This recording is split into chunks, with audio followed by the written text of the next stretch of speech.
नमस्कार, ANB news देख रहे हैं आप और मैं हूं आपके साथ हितेंद्र। बुलेटिन का आगाज करेंगे, लेकिन उससे पहले एएनबी न्यूज की सभी दर्शकों से अपील, अगर आपको खुद में या अपने परिवार के किसी सदस्य में कोरोना वायरस के लक्षण दिखाई दे रहे हैं तो आप इसे बिल्कुल भी नजरअंदाज ना करें और तुरंत कोरोना वायरस की जांच करवाएं, क्योंकि ये देखने में आया है कि देश में कोविड-19 से मरने वालों का जो आंकड़ा बढ़ रहा है उसकी एक वजह ये भी है कि कई लोग सही वक्त पर टेस्ट नहीं करवाते और इलाज भी नहीं करवाते और इसे नजरअंदाज करते रहते हैं। एएनबी न्यूज आपसे अपील करता है कि अगर आपको खुद में या किसी अपने सगे संबंधी या फिर परिवार के किसी सदस्य में कोरोना के लक्षण दिखाई दे रहे हैं तो तुरंत जांच कराएं और वायरस को जड़ से खत्म करने में सहयोग करें।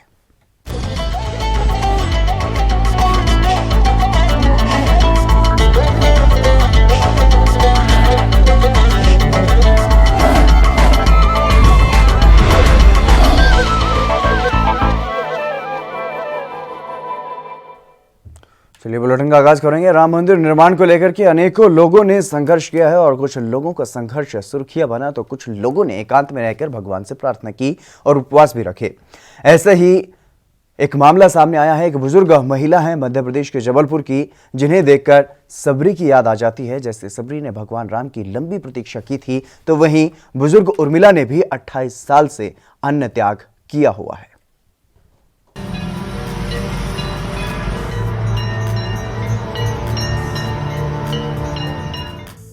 अयोध्या में रामलला के जन्म स्थान पर प्रभु श्री राम का भव्य मंदिर बनने जा रहा है, जिसका लंबे समय से इंतजार हर किसी को था।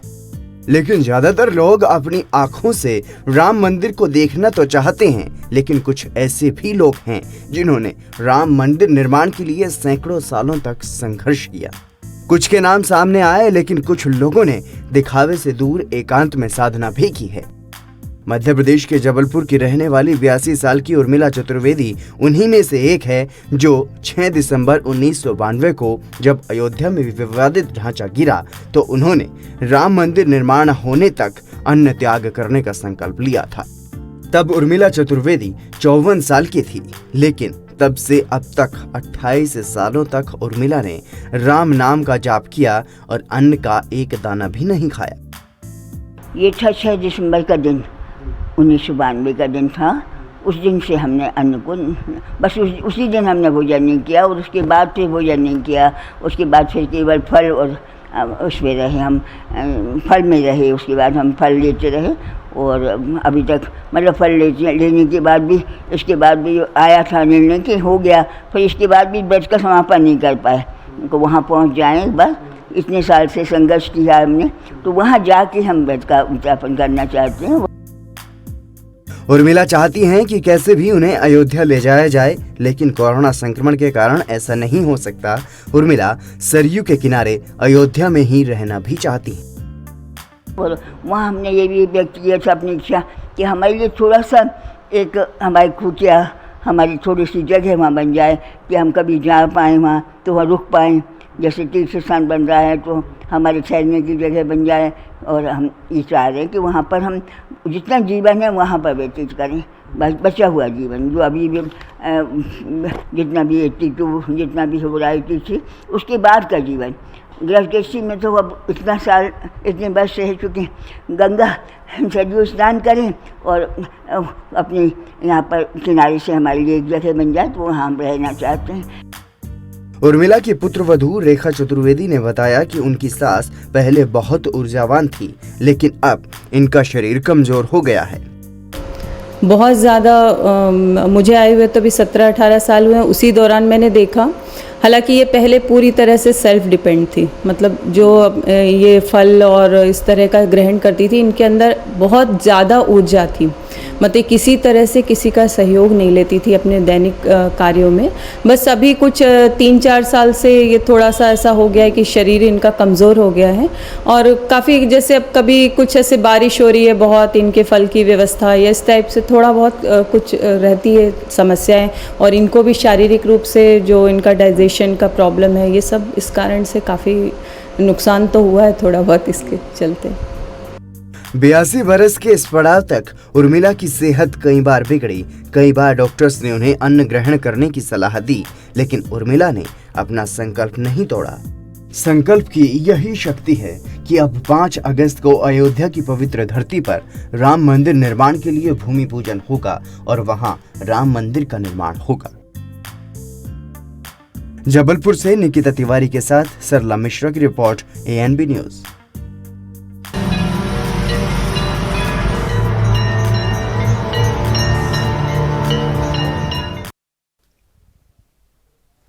रक्षाबंधन के अवसर पर इंदौर के खजराना मंदिर में शहर की सबसे बड़ी राखी भगवान गणेश को अर्पित की जाती है और इस त्योहार को यहां पर धूमधाम से मनाया जाता है। लेकिन कोरोना के कारण इस बार श्रद्धालुओं का मंदिर में प्रवेश पूरी तरह से निषेध रहा और पूरे विधि विधान के तहत कोरोना काल में भी रक्षाबंधन का त्योहार यहां पर मनाया गया और भगवान गणेश से कोरोना को खत्म करने की मांग की गई। मालवा के प्रसिद्ध तीर्थ स्थल श्री गणेश मंदिर खजराना पर प्रतिवर्ष अनुसार इस वर्ष भी रक्षाबंधन का त्योहार यहां पर धूमधाम से मनाया जा रहा है। इस कोरोना महामारी के बीच श्रद्धालुओं का उत्साह देखते ही बनता है। आज यहां पर श्रद्धालुओं का प्रवेश पूरी तरह से मंदिर में प्रतिबंध है। कोई भी श्रद्धालु मंदिर में नहीं आ पा रहे हैं, पर उनकी श्रद्धा देखते ही बनती है। श्रद्धालुओं द्वारा भगवान गणेश जी के लिए यहाँ पर अनेकों तरह की राखी समर्पित की गई है, जो पुजारियों को सौंपी गई और आज भगवान गणेश जी का सुबह प्रातः अभिषेक पूजन अर्चन कर यह राखियां भगवान को चढ़ाई गई है। यह राखी प्रतिवर्ष बड़ी राखी यहाँ पर पार्लेचा बंधु द्वारा चढ़ाई जाती है और हजारों श्रद्धालु भगवान गणेश जी के यहाँ पर ऐसी राखियां यहाँ समर्पित करते हैं। भगवान गणेश जी से प्रार्थना है कि सभी भक्तों की मनोकामनाएं पूर्ण करें, इस कोरोना महामारी को जल्द से जल्द खत्म करें। आज सावन के अंतिम सोमवार और रक्षाबंधन के पावन पर्व का विशेष संयोग है और सुबह बाबा महाकाल को विशेष रूप से सजाया गया और पुजारियों ने बाबा को पहली राखी बांधी और सबसे पहले पुजारियों ने बाबा का पंचामृत अभिषेक किया, फिर सुंदर श्रृंगार किया और उसके बाद सबसे पहले और सबसे बड़ी राखी बाबा को बांधी गई और भस्मारती की गई। 11,000 लड्डुओं का महाभोग भी लगाया गया और बाबा की आरती के बाद श्रद्धालुओं को प्री बुकिंग के आधार पर मंदिर में प्रवेश दिया गया। सभी श्रद्धालु इस बार सोशल मीडिया के माध्यम से घर बैठे ही दर्शन का लाभ भी प्राप्त कर रहे हैं और हर साल बाबा के दरबार को आकर्षक फूलों से सजाया जाता है, लेकिन इस बार महाकाल मंदिर के गर्भगृह और नंदी हाल को पहली बार सुंदर रंग बिरंगी राखियों से सजाया गया और एक दिन पहले ही बाबा के दरबार को आकर्षक राखियों से सजा दिया गया था और आज सुबह सबसे पहले बाबा को राखी बांधकर पावन पर्व की शुरुआत की गई। बाबा महाकाल के दरबार में श्रावण मास महापर्व महाकालम महाकाय महाकालम जगतपते महाकालम महायोगिन महाकालम नमोस्तुते। भगवान महाकाल के दरबार में आज सुबह से ही भगवान की पूजन अर्चन चल रहा है। बाबा महाकाल पर आज विशेष प्रकार का श्रृंगार किया गया है।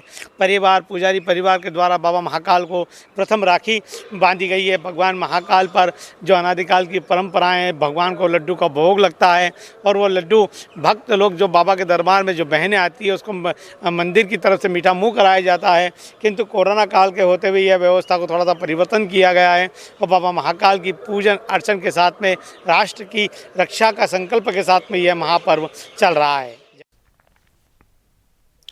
उज्जैन में सावन के आखिरी सोमवार को भी महाकाल मंदिर में उमा भारती पहुंची और बाबा के दर्शन कर मीडिया से उन्होंने बातचीत की और इस दौरान राम मंदिर निर्माण पर उन्होंने प्रतिक्रिया दी और कांग्रेस पर भी जमकर निशाना साधा।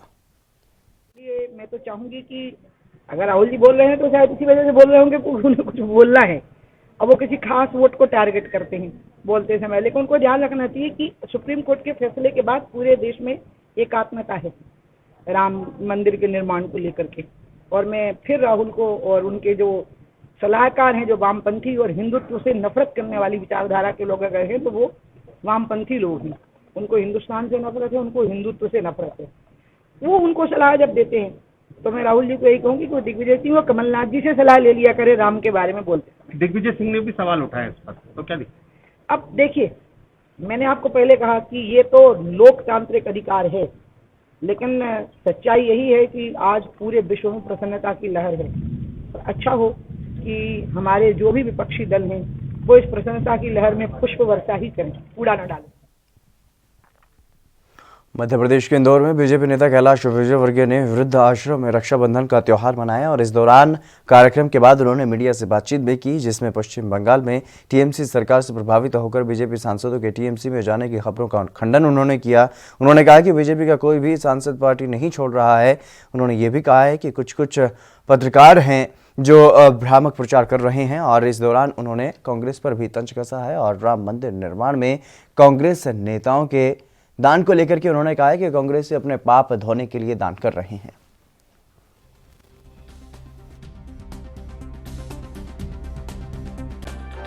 के टीएमसी में बीजेपी के 4-5 सांसद जा रहे हैं, 20-25 नेता जा रहे हैं, ऐसा करके टाइम न्यूज़ चलाई। मैंने ट्वीट भी किया है, आप उससे प्रश्न पूछ लो तो सब तो चल जाएगी वो न्यूज।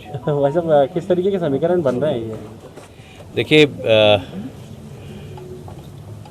बंगाल के अंदर टीएमसी सरकार से प्रभावित होकर और कुछ शुद्र मार्ग से प्रभावित होकर कुछ पत्रकार ये भ्रम फैला रहे हैं कि भारतीय जनता पार्टी के सांसद टीएमसी में जा रहे हैं। ये भ्रामक खबर है, ये शरारतपूर्ण खबर है और हम इस खबर की निंदा करते हैं। और मैं समझता हूं कि सारे सांसद भारतीय जनता पार्टी के साथ हैं और मोदी जी के नेतृत्व में देश के विकास में लगे हुए हैं। कांग्रेस भी राम भक्त बनना चाह रही है, कई राम मंदिर के लिए चंदा भी दे रहे हैं कई लोग। मैं समझता हूं कि अगर पुराने जो उन्होंने पाप किए हैं उसको धोने के लिए अब उनको राम भजन कीर्तन करना चाहिए तो पुराने पाप धुल जाएंगे। हिंदुस्तान को त्योहारों का देश भी कहा जाता है, लेकिन कुछ त्योहार ऐसे होते हैं जो हर धर्म को मानने वाले लोग बड़े हर्षोल्लास के साथ मनाते हैं और रक्षाबंधन का त्यौहार भी उन्हीं में से एक है। लगभग हर धर्म के लोग इस त्यौहार को मनाते हैं, लेकिन इस बार कोरोना के चलते रक्षाबंधन की रौनक भी फीकी पड़ गई। छत्तीसगढ़ की राजधानी रायपुर में हमारे संवाददाता ने महिलाओं से और दुकानदारों से बातचीत की है।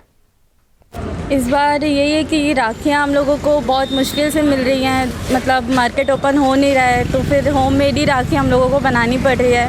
और रही बात मिठाई की, तो मिठाई के लिए भी ऐसा हो रहा है कि शॉप सारी बंद हो रही है, तो उसी कारण भी हमको घर पे ही सारी प्रिपरेशंस करनी पड़ रही है। तो जो दिक्कतें आ रही है उसके बाद भी क्या आपकी राखी आपके भाई यहीं पे हैं? हाँ, मेरे सारे भाई तो यहीं पे हैं, लेकिन जो मेरी बुआ के मतलब बच्चे लोग हैं वो लोग सब महाराष्ट्र में रहते हैं और हर साल हम लोग उन लोगों को राखी भेजते हैं, पर इस बार ऐसा हुआ है कि हम लोग उनको राखी तक के भेज नहीं पाए हैं, तो इस बार ये चीज़ मतलब नहीं हो पा रही है। वो तो लॉकडाउन में कैसे करबे? आज कमाएं काली नहीं कमाएं फिर बैठ जाबो घर में, हैं? दिक्कत हो रही है तो कैसे नहीं हुई दिक्कत? यहाँ पैसा है तो सामान नहीं है और सामान है तो पैसा नहीं है, वही तो है। राखियों की बिक्री तो वैसे इस कोरोना काल की वजह से वैसे पिछले साल की अपेक्षा इस बार व्यापार आधा हो गया था और फिर ये सरकार ने जो 1 हफ्ते का जो लॉकडाउन बोला उसके बाद फिर और लॉकडाउन बढ़ा दिया गया, उससे काफ़ी 20% व्यापार रह गया पिछले साल की अपेक्षा। जी, पिछले साल अगर 100 राखी बिकी थी तो इस साल 20 से की है कलेक्शन। तो आशीष गुप्ता राखी के बड़े व्यापारी हैं और इन राखियाँ सिर्फ छत्तीसगढ़ में नहीं उड़ीसा और अन्य राज्यों में भी राखियाँ भेजी जाती थी। तो हालात इस तरह से हो गए हैं कि राखी का त्यौहार कोरोना की भेंट चढ़ चुका है। ना राखी खरीदने वाला, ना राखी बेचने वाला, ना भाई ना बहन, कोई भी खुश नहीं है। त्यौहार पूरी तरह से भेंट चढ़ चुके हैं। पवन राजशेखर के साथ मैं जरीन सिद्दीकी, ANB न्यूज़ के लिए रायपुर से। चलिए फिलहाल रुकेंगे एक छोटे से ब्रेक के लिए, जल्द हाजिर होंगे।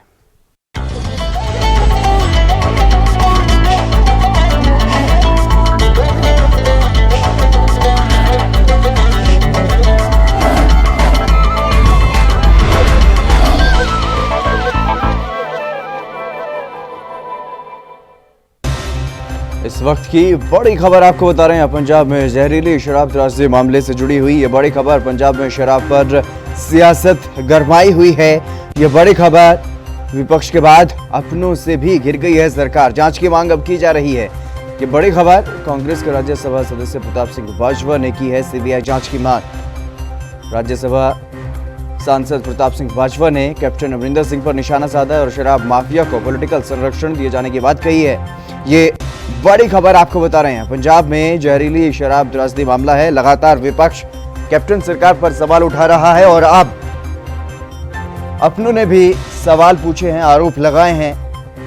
विपक्ष के बाद अब कांग्रेस पार्टी के नेता और राज्यसभा सांसद प्रताप सिंह बाजवा ने सीबीआई जांच की मांग की है। ये बड़ी खबर आपको बता रहे हैं। राज्यसभा सदस्य प्रताप सिंह बाजवा ने कैप्टन अमरिंदर सिंह पर भी निशाना साधा है और शराब माफिया को पॉलिटिकल संरक्षण मिल रहा है, ऐसा कहना है प्रताप सिंह बाजवा का।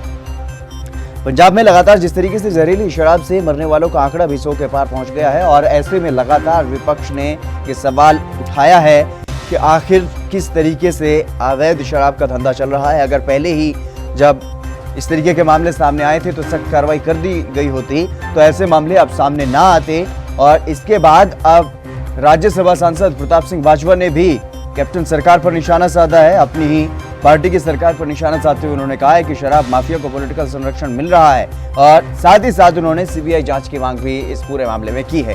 ये बड़ी खबर आपको बता रहे हैं। पंजाब में शराब पर, जो जहरीली शराब की वजह से कई लोगों की मौत हुई है, 100 से ज्यादा लोग जहरीली शराब की वजह से मारे जा चुके हैं और ऐसे में अब ये बड़ी खबर आपको बता रहे हैं। लगातार जिस तरीके से विपक्ष ने सरकार को घेरा हुआ है और इसी बीच अब कांग्रेस पार्टी के सीनियर नेता और राज्यसभा सांसद प्रताप सिंह बाजवा ने भी अब सवाल उठाया।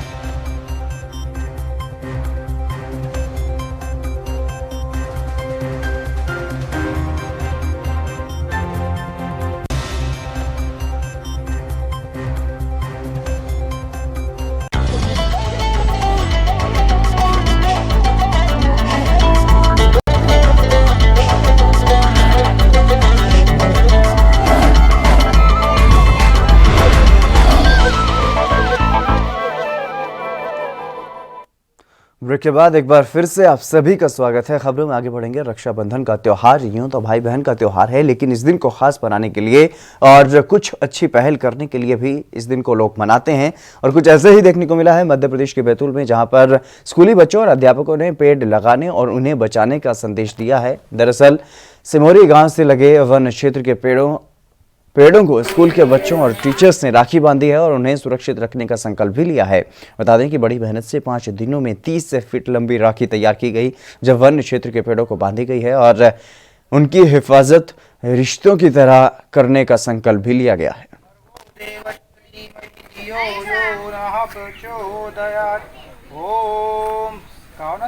सर, हमने ये बच्चों के साथ मिलकर 5 दिन में ये राखी तैयार की है और ये राखी 30 फीट लंबी है और इसमें जो गिफ्ट पैकिंग पेपर होते हैं, थर्मोकॉल्स और जो कपड़ों में लगाने वाली लेस होती है, उससे तैयार करें। किस तरह मनाना है अपने रक्षाबंधन? क्यों इस तरह से? सर, हमारे जहाँ हम लोग जाते हैं पढ़ाने के लिए, हमारी शाला मतलब गांव में, वहाँ पर सागौन वन ज़्यादा है और वहाँ पेड़ों की बहुत ज़्यादा कटाई होती थी। तो सन 1998 से वहाँ पर ये कार्यक्रम किया जाता है। रक्षाबंधन के एक दिन पहले पेड़ों को राखी बांधी जाती है और बच्चों को ये समझाइश दी जाती है कि पेड़ हमें जीवनदायिनी ऑक्सीजन देते हैं, इसलिए हमें पेड़ों की रक्षा करना है, क्योंकि पेड़ पर्यावरण के लिए बहुत ज़्यादा महत्वपूर्ण है। और इसी प्रकार से हम ये कार्यक्रम बनाते आ रहे हैं हर साल रक्षाबंधन पर। छत्तीसगढ़ के बलौदाबाजार जिले के भटगांव में पावन पर्व रक्षाबंधन पर अनोखी पहल देखने को मिली है, जहां महिलाओं ने थाने में पहुंचकर टीआई सहित सभी स्टाफ को रक्षा सूत्र में बांधा है और सभी को अपना भाई बनाया। सुरक्षा के लिहाज से क्षेत्र में होने वाले अवैध कारोबारों पर लगाम लगाने की मांग की गई और इसके अलावा जो युवतियों या महिलाओं से छेड़खानी होती है और घरेलू हिंसा या उत्पीड़न जैसे मामलों पर भी सख्त कार्रवाई की मांग की गई है।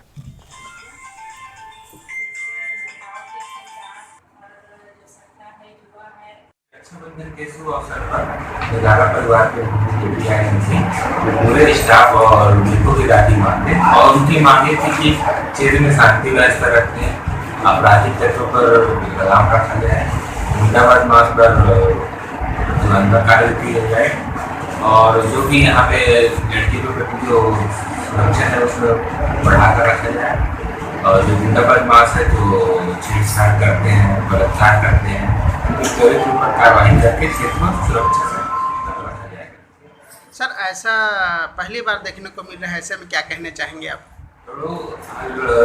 बहुत अच्छी खुशी हो रही है कि आप आम जनता और समाज में परिवार लोग आज पुलिस परिवार के साथ देखा जाए तो पुलिस परिवार घर छोड़ के रहते हैं, त्यौहार में अलग अलग रहते हैं, उनकी भी कामियाँ रहती हैं।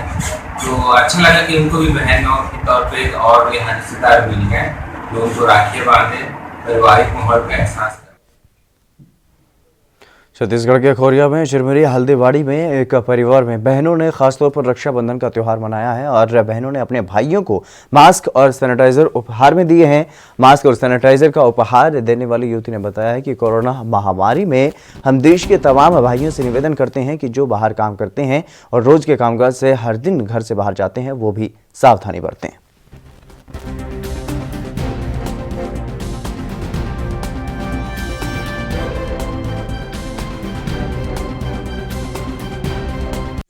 अपने भाइयों को मास्क और सैनिटाइज़र दिया। हमने ये सोच कर दिया कि अभी कोरोना काल का समय चल रहा है, हमारे भाई कहीं भी बाहर जाते हैं, कहीं भी दूर जाते हैं तो सैनिटाइज़र और मास्क का प्रयोग करें ताकि वो कोरोना काल से पीड़ित ना हो।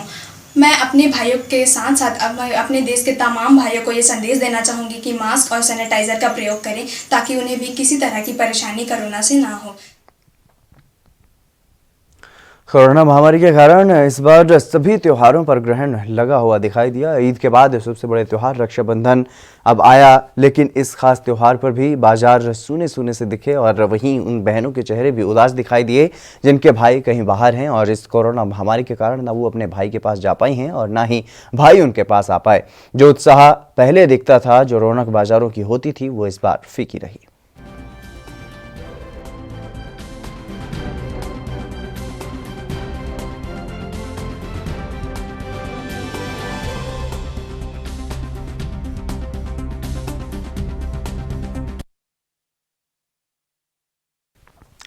मध्य प्रदेश की डबरा पुलिस ने बड़ी कार्रवाई की है और हाईवे के किनारे रायपुर गांव के पास खेत में लंबे समय से जुए का काम वहां पर चल रहा था और सूचना मिलने पर पुलिस ने टीम बनाकर कार्रवाई की, लेकिन जुआरी वहां से भाग निकले, जिसके बाद पुलिस को 17 मोटरसाइकिल वहां पर मिली जिन्हें जब्त कर लिया गया है और वहीं सिटी पुलिस बाइकों के आधार पर जुआरियों का पता लगाने में जुट गई है।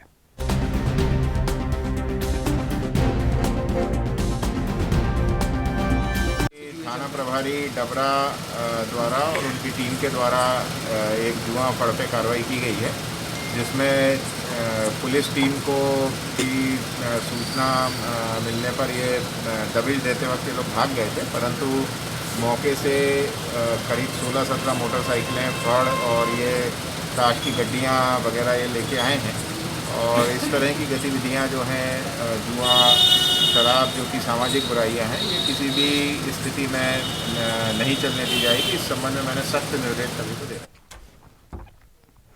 छत्तीसगढ़ के कांकेर में एक नया धान खरीद केंद्र बनाया जा रहा है, जिस पर ग्रामीणों ने आपत्ति जताई है। कोयलीबेड़ा विकासखंड के ग्राम पंचायत कल्याणपुर के किसानों ने धान खरीद चबूतरा निर्माण कार्य को रोकने के लिए एसडीएम को ज्ञापन सौंपा है और ग्रामीणों ने बड़ी संख्या में अपनी उपस्थिति देकर कलेक्टर के नाम एसडीएम को ज्ञापन सौंपा और ग्रामीणों का कहना है कि जहां पर धान खरीद केंद्र बन रहा है वो अपनी मनमानी जगह पर सरपंच बनवा रहा है, जो कि गलत है क्योंकि वहां पर नक्सलियों का डेरा भी है और अगर वहां पर किसी भी तरह का कोई नुकसान हुआ तो इसका जिम्मेदार कौन होगा और वहां आने जाने में भी किसानों का किराया ज़्यादा लगेगा।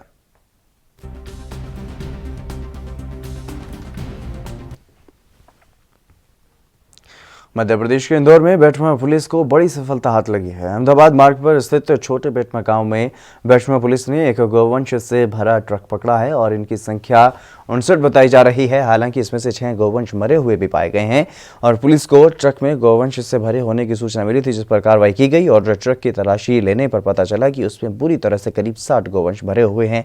एक आरोपी को पुलिस ने गिरफ्तार भी कर लिया है, जबकि 3 फरार बताए जा रहे हैं।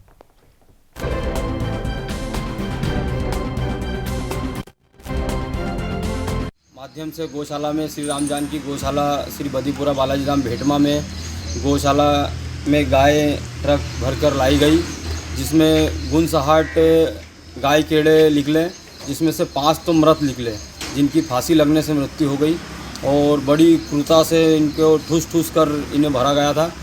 एक मंजिल नीचे मंजिल दूसरी मंजिल पे भी इन्हें ठूस ठूस कर भरा गया था।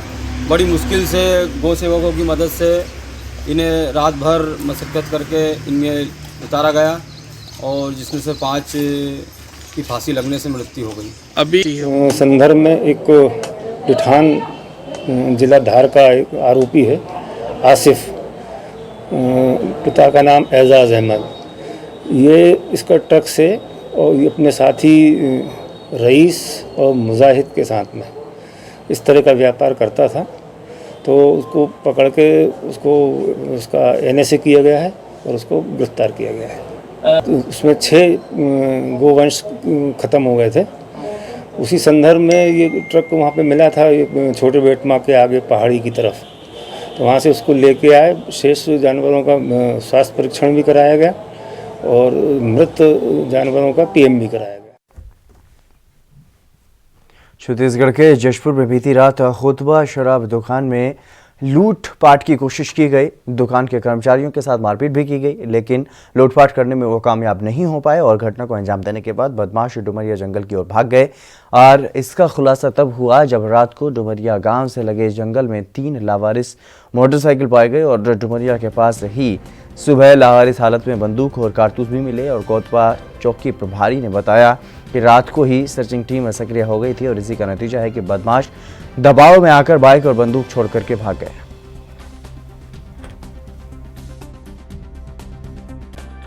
जैसे हम लोग दुकान बंद किए, उसके बाद 6-7 लुटेरे लोग आए। उसके बाद हम लोग के ऊपर कट्टा बंदूक वगैरह तान दिए। उसके बाद बोले कि दारू दुकान का चाबी दो, पैसा लेना है। उसके बाद जितना भी हम लोग के पास मोबाइल था सर, सब मोबाइल को उन लोग जब्ती के रूप में लिए और जो पॉकेट में पैसा था उसको लिया। फिर मैं बोला सर चाबी तो मेरे पास नहीं है, चाबी चौकी में जमा रहता है। आप चौकी में जाइए, चौकी में पता, चौकी से ही आपको चाबी मिल सकता है, इस टाइप से कहा। उसके बाद दारू वारू पीना है तो ताला तोड़ दूंगा या आप तोड़िए, बस मेरे को। मध्य प्रदेश के बैतूल में आठनेर थाना इलाके में एक प्रेमी जोड़े की हत्या कर दी गई, जिससे इलाके में सनसनी फैल गई। दोनों पर धारदार हथियार से वार किया गया और उन्हें मौत के घाट उतार दिया गया। घटना की जानकारी मिलने के बाद पुलिस और फोरेंसिक एक्सपर्ट की टीम जांच कर रही है और दोनों मृतक शादीशुदा थे और लंबे समय से वो लिव इन रिलेशनशिप में रह रहे थे। हत्या की वजह अब तक सामने नहीं आ सकी है।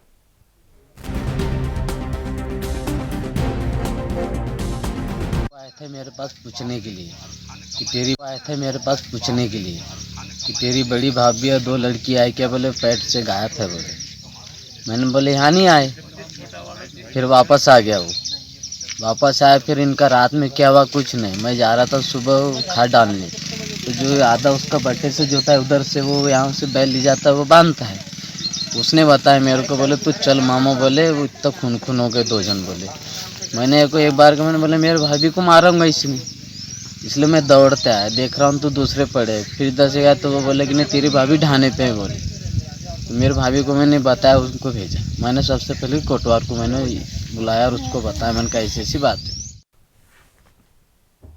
चलिए इसी के साथ स्वर्णिम मध्य प्रदेश छत्तीसगढ़ में बस इतना ही। आप बने रहिए ANB न्यूज़ के साथ।